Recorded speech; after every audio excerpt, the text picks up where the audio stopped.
Good morning, everybody. How you doing today? My name's Andrew. I'm Matt. I'm Tracy. I'm Daniel. I'm Aunt Becky. I'm Lily. I'm Kelly. And we're some of the Veggie Boys. Yeah, I'm Dad. And we'd like to thank you for stopping by. If you're new here, please consider subscribing because we can grow a lot of stuff on the farm, but one thing we can't grow is this channel without your help.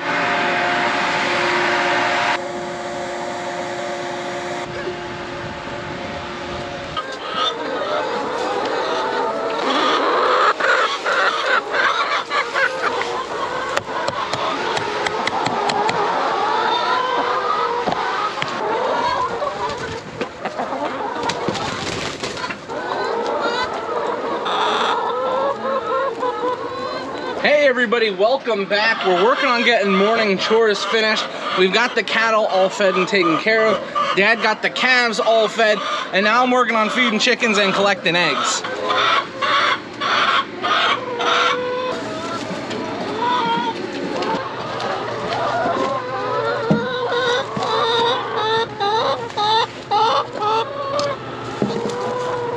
I think the chickens have been sharing. There were 16 eggs in that one nest. Excuse me, ladies, coming through.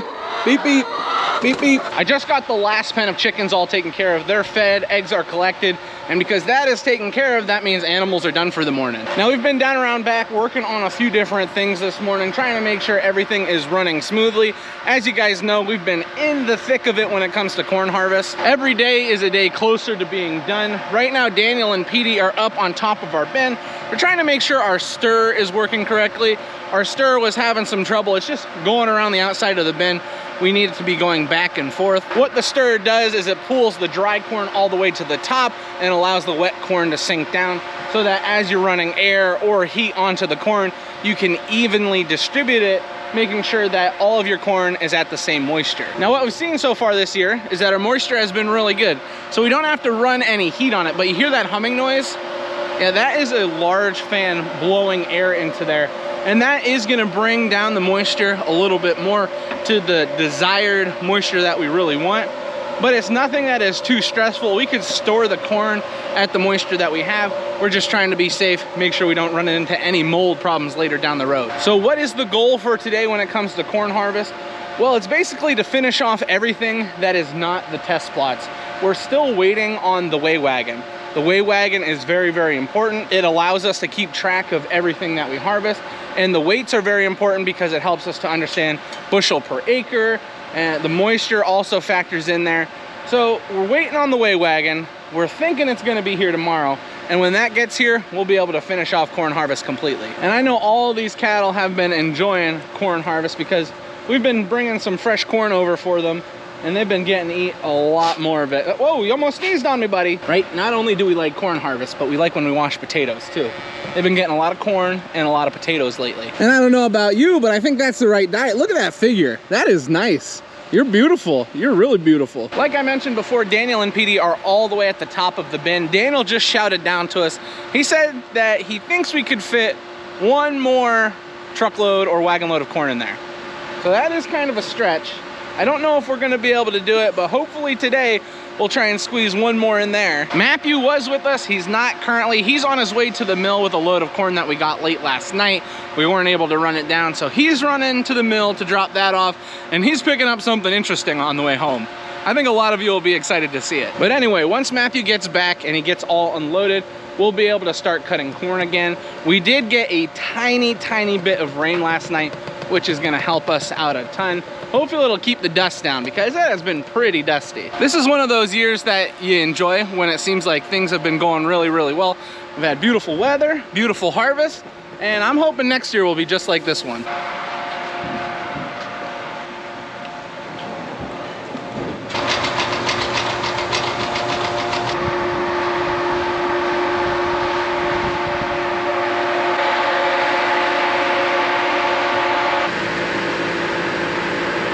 I was in the farm market doing a little looking around. We have plenty of cabbage, we have plenty of cauliflower. However, I'm not seeing much broccoli. Now we don't have much broccoli out in the field either, but maybe we'll be able to find just enough.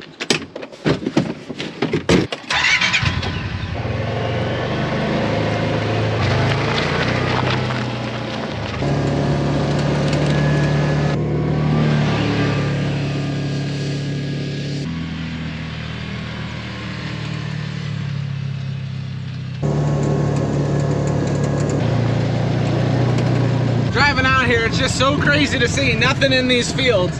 We've just about got them all cleared off. Alrighty everyone, we've made it out to the fields, and you can tell Dad's home because there's cowtail wrappers in here. Many of you that have been watching know that we've basically picked through the broccoli like twice now. We've just about taken everything that we could find, but we still come out just to make sure that there's none of the smaller ones that have ripened up and gotten a little larger.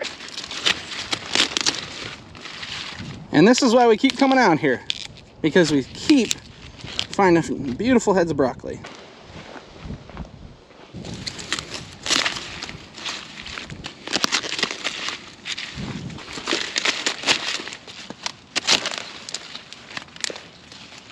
From what I saw on the gauge this morning, it didn't rain that much. But what I'm seeing on this broccoli and on these cauliflower leaves is there's quite a bit of moisture here. Truth be told, I don't think it's enough moisture to do much, but maybe it'll help out all that wheat that we got planted into the soil.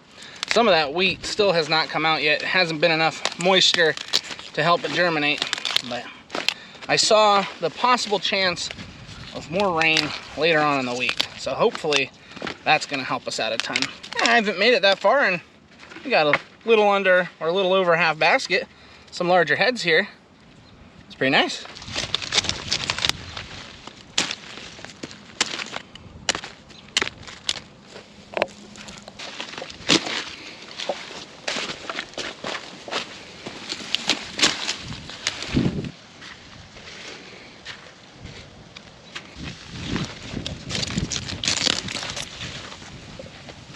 It's interesting to think every single year that we raise broccoli, we always run into a considerable amount of loss. Now that could be back in spring when it starts to get too hot and our broccoli shoots to seed, or it could be with the crop damage that we receive from animals and pests. Now we did run into that trouble in spring with broccoli. We had some crop damage. I know the deer were enjoying the plants. We also ran into a little bit of trouble because it got very, very hot and some of our broccoli went to seed. But here with this fall broccoli harvest, we have not ran into that problem at all. We've basically been able to harvest every single head of broccoli, which every single farmer that raises broccoli will admit that is quite the feat, because you always run into problems with a crop, especially when it's tasty. And broccoli is a tasty one. So the fact that we're able to have such a thorough harvest is something we have not seen in quite some time. Usually we'll run into a lot of problems when we transplant these with the deer and with other animals, but then later on in the year, when it starts to get hot, or you get a hot spell of weather come through, it can shoot this broccoli to seed almost immediately. But I haven't had that problem. Isn't that nice? I know we've enjoyed it. When you're able to pick all the broccoli that you plant, that's a good thing. This should be enough to fill up our first basket. And I got started all the way down at the side-by-side. I don't know if you can see it down there. So we had to move quite a ways through the field just to get one basket. But at least we were able to get one basket.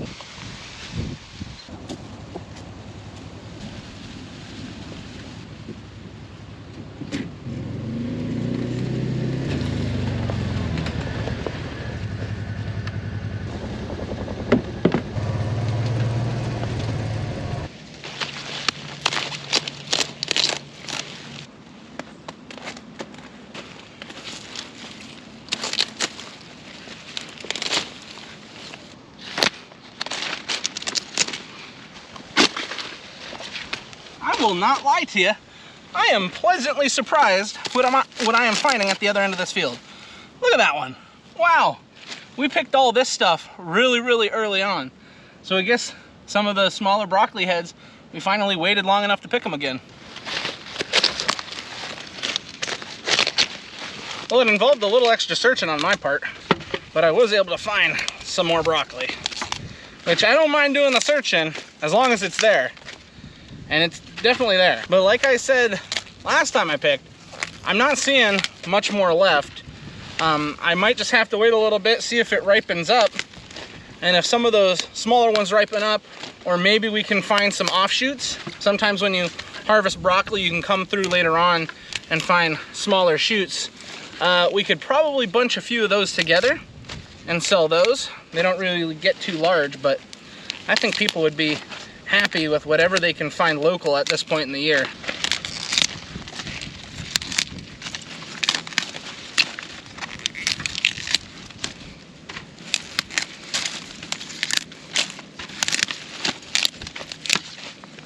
Now, Tracy, I just went out and picked this broccoli. What do you think of it? I love broccoli. Would you say 10 out of 10? Yeah. It's nice stuff, isn't it? 10 out of 10. Wow. 12 out of Nice 10. broccoli. Aunt Becky loves broccoli. I picked this broccoli just for you. Aunt Rhonda loves broccoli. Oh, Aunt Rhonda? Aunt Rhonda hates broccoli.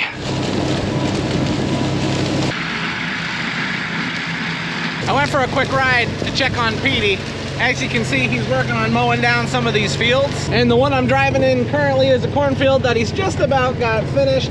We're gonna be coming through, raking this stuff up and baling it. This stuff's gonna work really nice for bedding. And if there is any corn in here, I'm sure the cattle won't mind picking through it. But he wanted to come through, get this mowed off, so we're having Petey do it. We're gonna come through, rake and bale later on. And I think this is gonna work out great for bedding. I think so. And a lot of people will say, well, why don't you just leave this in the field? This is a lot of like organic material that will break down and will basically act as fertilizer for this soil. But anything that we bale up here is eventually gonna be put back out into the fields. It'll just basically be manure at that point. So by mowing all this off, getting it cleaned up and baling it, it's gonna help us out a lot. And hopefully we'll be able to save some money and some straw. There was a time where my dad had thousands and thousands of pigs on the farm, and they used to always bale corn stalks. He said that the older equipment wasn't as efficient, didn't do as great of a job at harvesting as the newer equipment does. So you'd always have corn stalks in the field that still had ears on them. And when you would give those bales to the pigs, they would go crazy for them. It was a good way of making sure you got all the value out of your crop. And that's what we're trying to do this year, making sure we get all the value out of the crop. Now, if we're able to get sawdust again, maybe we won't have to worry about this next year. But for now, we're just trying to make sure that we can have enough bedding for every single one of the animals.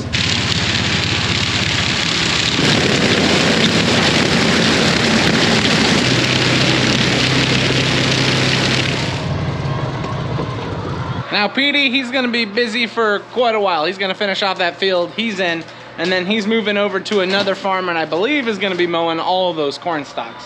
We're hoping to get about 25 to 30 round bales. Hoping. I came back home because there's someone who needs my help. Help me, Andrew, help me. I'm gonna. As you can see, he's been pretty busy. We've got 2, 4, 6, 8, 10, 12, 13, and now he's working on his 14th bag of potatoes. Daniel, how many bags do we need to get? We need 30 50s for an order, and then whatever chef potatoes we can get. Chef potatoes are the larger potatoes. Here, I'll show you what Daniel's grabbing. So around this size, you can see in these bags, they're all on the larger side. That's why we went through the other day and washed 3 bins of yellow potatoes. So we're gonna join Daniel and help him get as many potatoes bagged up as possible.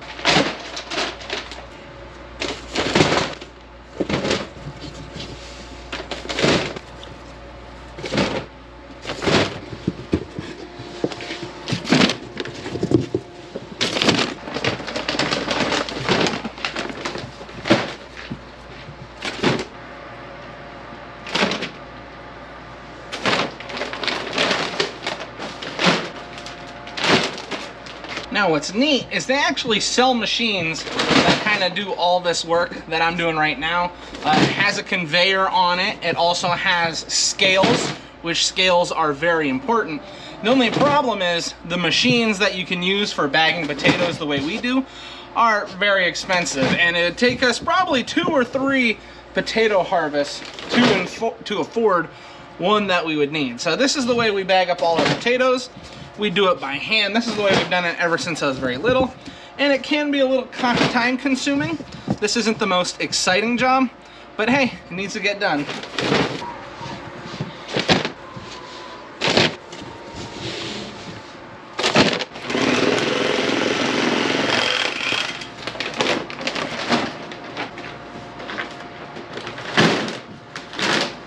One down.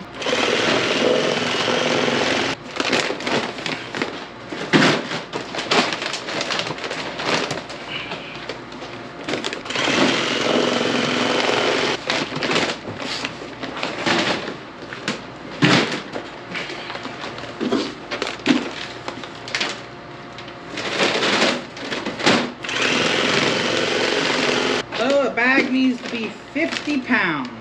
This one's 51 pounds, so now I gotta take the potatoes out. I do have the bag teared off, so I just need to be close to the number 50.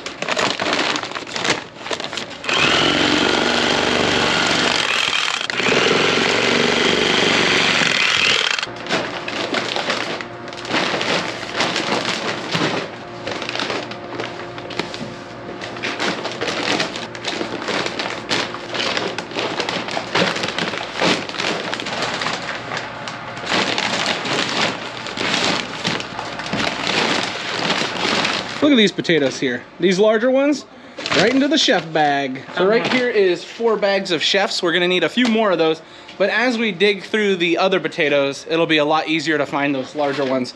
You can see we made a sizable dent in each one of these bins, and so far we have 16 bags of potatoes, and then the boys are hoping to finish off 2 more, so we'll have 18, and that'll be good for the morning. Again, we need 34 in order. However, it's lunchtime, so we're gonna run up and get something to eat. You know what I'm seeing here today?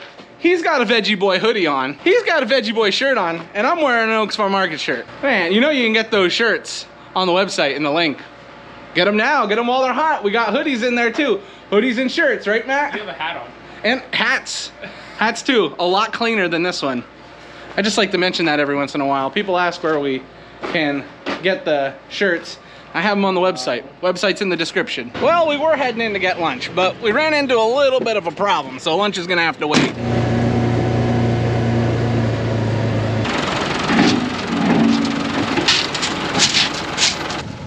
So you need a swivel. Petey, I hate to tell you this, but this machine is supposed to sit like this. It's not supposed to be upside down. You know that, right? All right, okay, as long as he knows that. Petey was just trying to get the edge of the field cleaned up around here, and there's a little ditch there, and he just got in it a little too deep, and piece of equipment rolled over. Got one little tiny thing that we need to fix. It's a good learning experience for him. It looks like he's still gonna be able to chop with it, which is a good thing because we really want to get that done today. So we're gonna bring him back to the farm. Now we're all gonna get something to eat. That's just the #1 thing you gotta remember on the farm. Sometimes accidents happen. Sometimes you got equipment that doesn't like to stay on its wheels. That's one of those times where the equipment didn't want to stay on its wheels. Alrighty, everyone, it is time for lunch, and it looks like we are having quesadillas. What's in there, Grammy? Chicken, peppers, onions, cheese, lots of cheese. That's all I need to hear. I'm ready. We're all finished off with lunch and we're down around back. We're gonna get the bag and potatoes again. But as you can see, our truck is here and it's pretty full. Guess what's in there? Sawdust. Now the only thing is, yes, we're excited. We're gonna be able to use some of that bedding. But again, like I just said, the only thing is, we don't know how much we're gonna get. They're not back in operation like they were before. So we don't know. We've been told maybe a truck or 2 a month, which we'll take anything we can get. We love having the sawdust. It's not as much as we'd get before, but we'll take a truck or 2 a month. The next thing we're gonna work on is getting back to bagging potatoes. And once we finish putting all these potatoes into bags, we're gonna try and finish off corn today. And then once we finish off corn today, all we'll have is test plots, and hopefully we'll have the weigh wagon for tomorrow, and test plots will be done as well.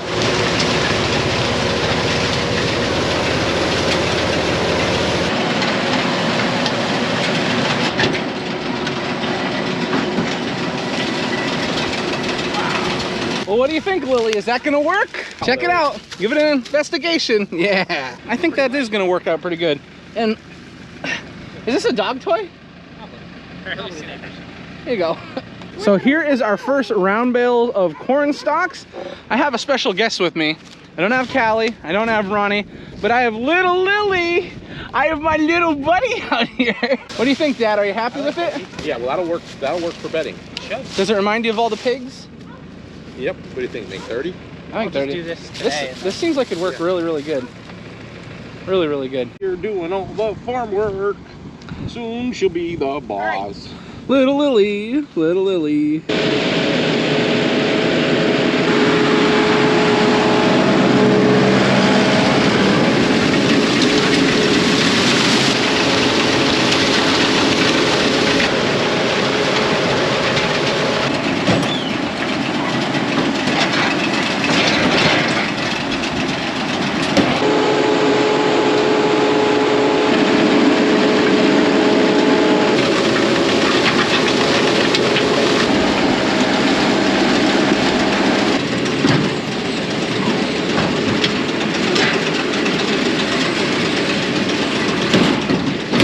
Depending on how much material he has in each row, it seems like we're gonna get quite a few bales out of these fields. We're hoping for anywhere from 25 to 30. We've got 3 so far, and this is what Daniel's gonna be working on the rest of the day. What do you think of the round bales? Do you like them? Yeah, she loves being out here in the fields.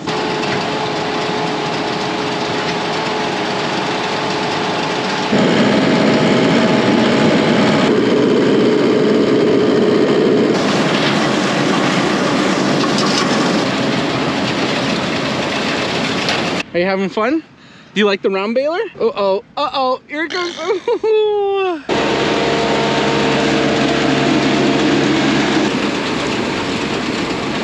Here comes the bale. You ready? Wow. Look at that.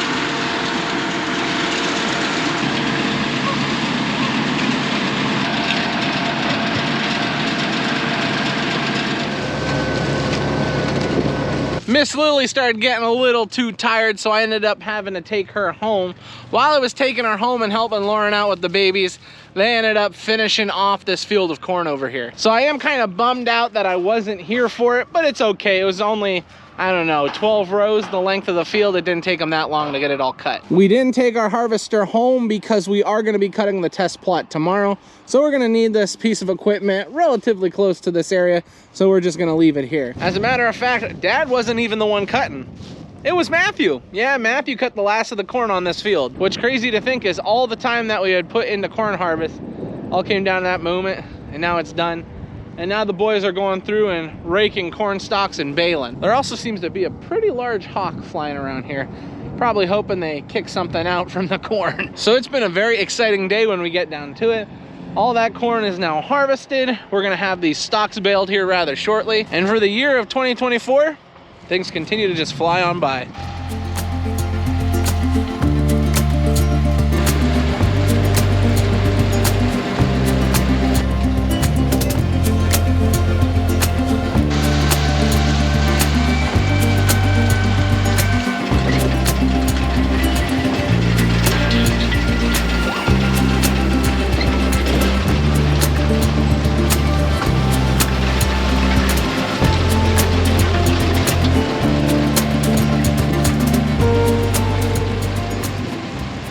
Hey everybody, we are now home and we're working on dinner. We're gonna be having spaghetti tonight, something I've been looking forward to all day. We've got the babies over on the ground relaxing while we get ready to eat our dinner. We got spaghetti and meat sauce here. Ooh, it's gonna be good. And since we're getting ready to eat dinner, that means this is where we're gonna end the video today. I'd like to thank everyone for watching and we'll see you next time. Bye-bye.